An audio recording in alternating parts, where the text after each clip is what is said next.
Assalamu alaikum students. I hope you all will be fine. Yesterday we have started our topic parts of speech in which we studied nouns and its types. Today we are going to study pronouns and its types. Pronoun. What is a pronoun? A pronoun is a word used instead of a noun to avoid repetition. For example, the books are new. They are very expensive. Ria is my friend. She is very smart. We do not use the noun again and again. हम लोग किसी भी sentence में जो है noun को बार बार use नहीं करते. उससे ये होता है कि हमारी जो राइटिंग है, जो भी पीस ऑफ राइटिंग हम लिख रहे होते हैं, उस पर अच्छा इंप्रेशन नहीं पड़ता, वो एक अच्छी पीस ऑफ राइटिंग नहीं बन पाती है. ठीक है. Okay. Now there are 10 types of pronouns. First one is personal pronoun, second possessive pronoun, next reflexive pronoun, intensive pronoun, demonstrative pronoun, interrogative pronoun, relative pronoun, indefinite pronoun, distributive pronoun and reciprocal pronoun. First one is personal pronoun. Personal pronoun, इनकी जो types हैं pronounce की, इनकी definitions basically इनके names में ही hidden है. Personal pronoun है तो वो पर्सन से निकला है, यानी वो पर्सन्स के लिए यूज़ होता है. हमारे पास 3 तरह के पर्सनल प्रोनाउंस होते हैं, फर्स्ट पर्सन्स, सेकंड पर्सन्स और थर्ड पर्सन्स. फर्स्ट पर्सन्स होते हैं जो बात करने वाला होता है, वो कहलाता है फर्स्ट पर्सन. जैसे for example I and we. I हमारे पास होता है फर्स्ट पर्सन सिंगुलर. अगर मैं अपनी बात करती हूँ, एक बंदा अगर कोई बात कर रहा होता है तो वो कहता है आई एम टॉकिंग. ठीक है, तो फर्स्ट पर्सन सिंगुलर हमारे पास होता है आई. और फर्स्ट पर्सन प्लूरल, अगर मैं कहती हूँ वी आर वेटिंग, ठीक है, तो वी हमारे पास क्या है, फर्स्ट पर्सन प्लूरल है. और ये सब्जेक्टिव प्रोनाउंस हैं, इसलिए क्योंकि सब्जेक्ट की प्लेस पे यूज़ होते हैं, सब्जेक्ट्स के लिए यूज़ होते हैं. इन्हीं से फर्स्ट पर्सन से ही जब हम ऑब्जेक्ट्स बनाते हैं तो आई से हमारे पास ऑब्जेक्ट बनता है मी, और वी से हमारे पास ऑब्जेक्ट बन जाता है अस. ठीक है, तो ये हमारे पास कहलाते हैं ऑब्जेक्टिव प्रोनाउंस. सेकंड पर्सन्स वो होते हैं जिनसे बात की जा रही होती है, जिनसे आप मुखातिब होते हैं, वो हमारे पास होते हैं सेकंड पर्सन्स. और वो हमारे पास एक ही होता है जो कि यू है. सब्जेक्टिव प्रोनाउन भी यू ही रहता है और ऑब्जेक्टिव प्रोनाउन भी यू ही रहता है हमारे पास. थर्ड पर्सन्स हमारे पास होते हैं जिनके बारे में बात की जा रही होती है. थर्ड पर्सन्स होते हैं हमारे पास जिनके बारे में बात की जा रही होती है. ठीक है, ही, शी, इट और दे, ये हमारे पास होते हैं थर्ड पर्सन सब्जेक्टिव प्रोनाउंस, इसलिए क्योंकि ये सब्जेक्ट्स के लिए यूज़ हो रहे होते हैं. इन्हीं से जब हम ऑब्जेक्ट्स बनाते हैं तो ही से हमारे पास ऑब्जेक्ट बन जाता है हिम, शी से हर, इट में ही रहता है, वो नहीं चेंज होता, और दे से हमारे पास ऑब्जेक्ट बन जाता है देम. ठीक है. Now next type is possessive pronoun. Possessive का वर्ड पोजेस से निकला है, जो कि पोजेशन को इंडिकेट करता है. ठीक है, possessive pronouns shows possession and indicate the ownership of something. किसी चीज़ की ओनरशिप को, किसी की पोजेशन को इंडिकेट करने के लिए हम यूज़ करते हैं पोजेसिव प्रोनाउंस. फॉर एग्जाम्पल, अगर मैं कहती हूँ दिस इज़ माई बुक, ठीक है, तो बुक की ओनरशिप को, उसकी मलकियत को जाहिर किया जा रहा है माई वर्ड से, तो माई हमारे पास क्या होगा, पोजेसिव प्रोनाउन होगा. My, mine, his, her, your, yours, hers, their, theirs, our, ours etcetera, ये सब हमारे पास क्या है, पोजेसिव प्रोनाउंस है. Okay, our next type is reflexive pronouns. Reflexive pronouns, अब देखेंगे भी इनके वर्ड से ही हम इसको जो है वो जाहिर करेंगे. रिफ्लेक्सिव प्रोनाउंस होते हैं जो आइडियाज़ को रिफ्लेक्स कर रहे होते हैं. A reflexive pronoun is used when the subject and object are the same persons. ठीक है, जब सब्जेक्ट और ऑब्जेक्ट सेम पर्सन्स होंगे तो वो हमारे पास क्या कहलाएंगे, रिफ्लेक्सिव प्रोनाउंस. रिफ्लेक्सिव प्रोनाउंस में हमारे पास यूज़ होते हैं सेल्फ और सेल्फ्स वाले वर्ड्स, जैसे myself, herself, themselves, ourselves etcetera. ठीक है, जैसे हमारे पास एग्जाम्पल है she saw herself in the mirror. तो हर सेल्फ किसको रिफ्लेक्स कर रहा है, जो बेसिकली हमारे पास सब्जेक्ट था, जो कि प्रोनाउन था, उसी के बारे में ही आइडिया को रिफ्लेक्स कर रहा है, तो ये हमारे पास होगा रिफ्लेक्सिव प्रोनाउन. ठीक है.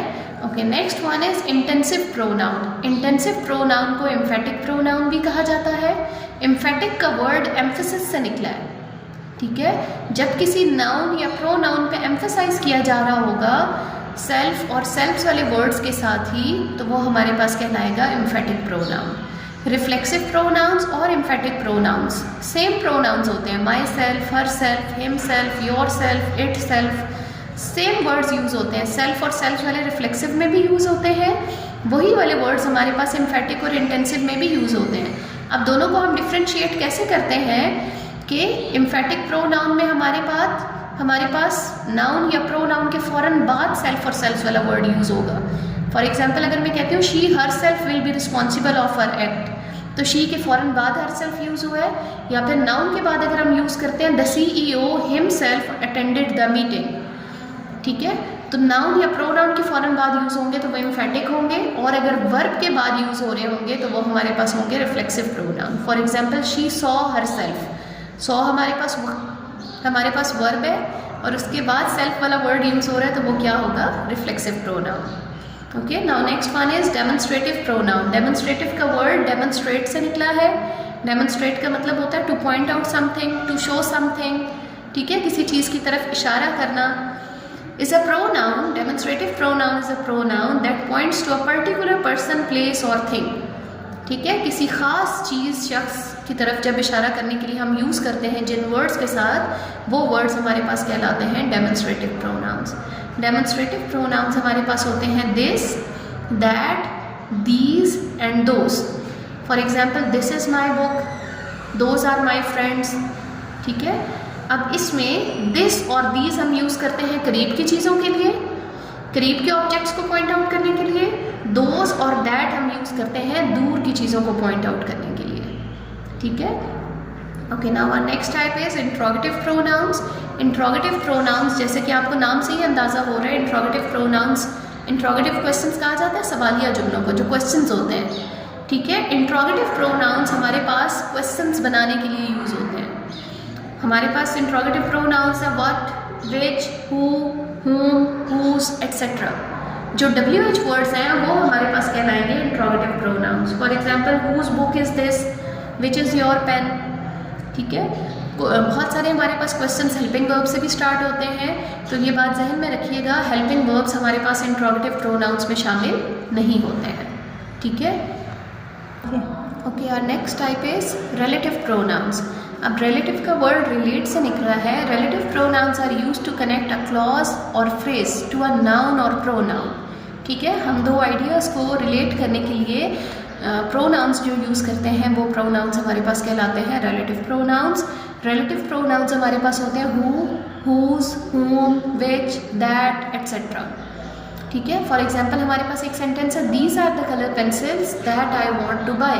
अब यहाँ पे दैट जो प्रोनाउन है वो दो आइडियाज़ को रिलेट कर रहा है। These are the colour pencils, colour pencils के लिए दैट प्रोनाउन यूज़ हो रहा है, और ये किसके साथ रिलेट कर रहा है, सेकंड वाले जो आइडिया के साथ जो हमारे पास है आई वॉन्ट टू बाय, उस क्लॉज के साथ इसको जो है ये जोड़ रहा है, तो यहाँ पे ये हमारे पास क्या है, रिलेटिव प्रोनाउन है। इसी तरह से सेकंड एग्जांपल है I met a woman whose child was hurt, तो यहाँ पे हुज हमारे पास क्या है, रिलेटिव प्रोनाउन के तौर पे यूज़ हो रहा है, ठीक है। याद रखिएगा कुछ प्रोनाउंस ऐसे होते हैं जो हमारे पास मतलब बहुत सारे टाइप्स में सेम यूज़ हो रहे होते हैं। जैसे दैट हमारे पास रिलेटिव प्रोनाउन में भी आता है, दैट हमारे पास डेमोन्स्ट्रेटिव में भी आता है, तो आपने सेंटेंस को रीड करके डिफ्रेंशिएट करना है कि वो किस टाइप से बिलोंग करता है, ठीक है। अब जैसे यहाँ पे हमारे पास है ना that I want to buy, तो ये दो आइडियाज़ को रिलेट कर रहा है, तो ये रिलेटिव प्रोनाउन है। लेकिन अगर मैं लिखती हूँ हैंड मी दैट हैमर, तो हैमर हमारे पास ऑब्जेक्ट है, जबकि दैट जो प्रोनाउन यूज़ हो रहा है उसको डेमोन्स्ट्रेट कर रहा है, उस ऑब्जेक्ट की तरफ पॉइंट आउट कर रहा है, तो यहाँ पे ये दैट हमारे पास क्या होगा, डेमोन्स्ट्रेटिव प्रोनाउन होगा, ठीक है।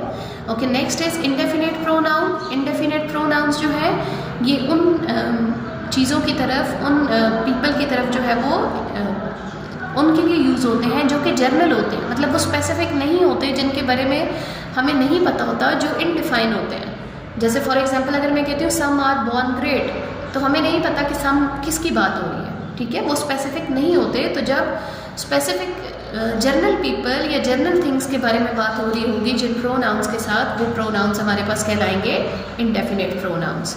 One, other, some, everybody, anybody, nothing, no one, etcetera, ये सब हमारे पास क्या है, इंडेफिनिट प्रोनाउंस है, ओके। और नेक्स्ट टाइप हमारे पास है distributive pronoun. Distributive pronouns refer to a noun separately rather than collectively in a group. किसी भी ग्रुप में किसी चीज़ को, किसी शख्स को अकेले में उसकी जब बात की जा रही होगी, अकेले उसको रेफ़र किया जा रहा होगा किसी ग्रुप में, तो वो प्रोनाउन प्रोनाउंस जो उनके लिए यूज़ हो रहे होंगे वो हमारे पास कहलाएंगे डिस्ट्रीब्यूटिव प्रोनाउंस। इंग्लिश में, इंग्लिश ग्रामर में हमारे पास 3 तरह के डिस्ट्रीब्यूटिव प्रोनाउंस हैं, neither, either and each. For example अगर मैं कहती हूँ each student got a prize, अब बहुत सारे स्टूडेंट्स हैं ना, लेकिन उनमें हर एक की अलग अलग बात की जा रही है, ठीक है, कलेक्टिवली उस ग्रुप में बात नहीं हो रही, बल्कि ईच स्टूडेंट है तो हर एक की बात हो रही है, ठीक है। इसी तरह से नीदर ऑफ देम, बहुत सारों में से नीदर की बात हो रही है, किसी की भी नहीं। Neither of them is a good player, कि हम सब में से कोई भी अच्छा नहीं है, ठीक है। Either of you can assist me in this subject, अब बहुत सारों में से, ग्रुप में से किसी एक की बात हो रही है ईदर वर्ड यूज़ करके, तो ईदर हमारे पास क्या है, डिस्ट्रीब्यूटिव प्रोनाउन है। Okay, now last one is reciprocal pronoun. Reciprocal pronoun is used when the subject consists of 2 or more people. ठीक है, रेसिप्रोकल प्रोनाउंस कब यूज़ किए जाते हैं, जब 2 या 2 से ज़्यादा लोगों की बात की जा रही होती है। रेसिप्रोकल प्रोनाउन बेसिकली हमारे पास, जैसे आप मैथ्स में देखें तो मैथ्स में जब रेसिप्रोकल लेते हैं तो उसमें 2 डिजिट्स इन्वॉल्व होते हैं ना, ठीक है। तो रेसिप्रोकल प्रोनाउन में देखा जाए तो हमारे पास 2 ही प्रोनाउंस यूज़ होते हैं, जो कि ईच अदर और वन अनदर है, ठीक है। ईच अदर हम यूज़ करते हैं जब 2 लोगों की बात हो रही होती है। For example Ali and Aslam are meeting each other at the cafe, या फिर मैं कहती हूँ both of the boys are talking with each other, both word use किया है तो वो 2 को इंडिकेट कर रहा है, वहाँ पे हम यूज़ करेंगे ईच अदर। और जब 2 से ज़्यादा लोगों की बात हो रही होगी तो वहाँ पे हमने यूज़ करना है वन अनदर। फॉर एग्जाम्पल अगर मैं कहती हूँ all of the boys are talking with one another, तो वन अनदर हमारे पास क्या होगा, मतलब 2 से ज़्यादा लोगों के लिए यूज़ होता है, ठीक है। तो ईच अदर और वन अनदर, ये 2 हमारे पास क्या है, रेसिप्रोकल प्रोनाउंस हैं। Okay, I hope you will understand the topic. Allah हाफिज़ and take care of your self.